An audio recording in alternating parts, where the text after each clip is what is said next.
Assalomu alaykum va rahmatullohi va barakatuh. Davom etamiz. Aleyhiyalik Zenon miloddan avvalgi 490 taxminan 430-yillarda yashab o'tgan italiyalik Italiyada joylashgan Eleya shaharchasida tug'ilgan. U faylasuf Parmenidning ma'ruzalarini tinglab saboq olgan. Ba'zi ma'lumotlarga qaraganda u Parmenidning tutingan o'g'li bo'lgan. U birinchi bo'lib dialektikani kashf etdi.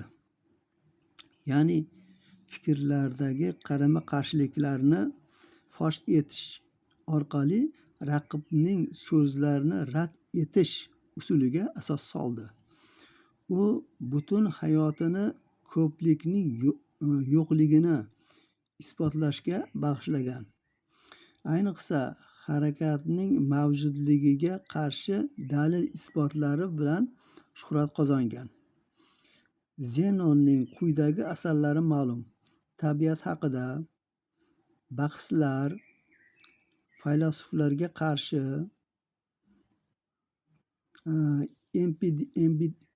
Empidokl qarashlariga sharh.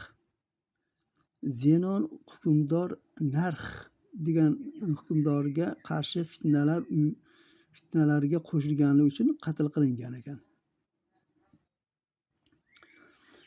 Endi buni nimalaridan, gaplaridan, hikmatlaridan. Zenon falsafa insonga o'limga nisbatan nafrat tuyg'ularini in'om etadi deb yozgandi. Keyingisi. Zenon harakatga oid falsafiy fikrini qat'iy himoya qilgan. Uning bu aqidasi chopqir Axilles deb nom olgan. Axilles qay darajada chopqir bo'lmasin va oraliqdagi masofa qancha bo'lishidan qat'iy nazar, u hech qachon toshbaqani quvib yetolmaydi, deydi Zenon. Chunki bizning harakat xususidagi tasavvurimiz yolg'ondir. Isbot: Axilles toshbaqagacha bo'lgan masofani bosib o'tarkan, u vaqtda toshbaqa ham yurishdan to'xtamaydi. Bu holat cheksiz davom etishi mumkinligini inobatga olsak, cheksiz masofani bosib o'tish uchun chegarasiz vaqt kerak bo'ladi. Shunday ekan, harakat haqida so'zlashga o'rin qoladimi?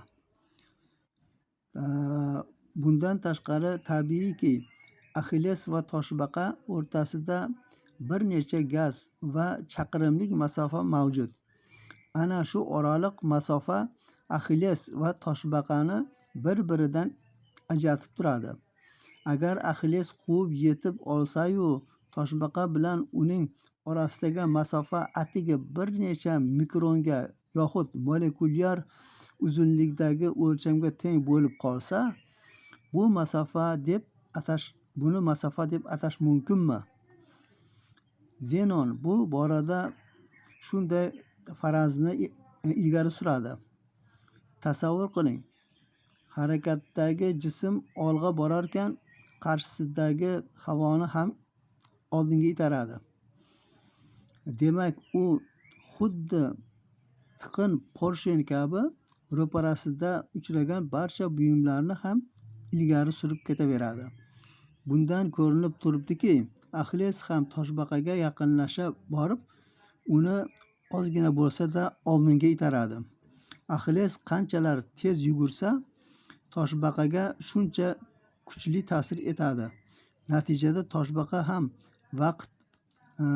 vaqt Axillesdan ilgari ketaveradi. Xo'sh, bu qanday harakat bo'ldiki, chopqir Axilles loaqal imillagan toshbaqani ham quvib yetolmasa? Keyingisi.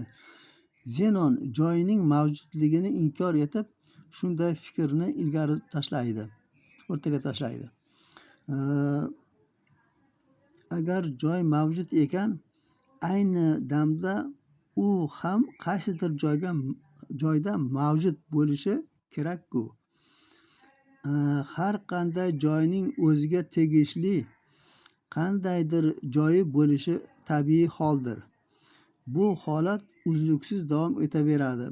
Demak, joy mavjud emas. Keyingisi. Zenon bir butun narsaning bo'linmasligini tasdiqlaydi. U aytadiki, butun narsa bo'lingach, ko'plab birliklarga ega bo'lamiz.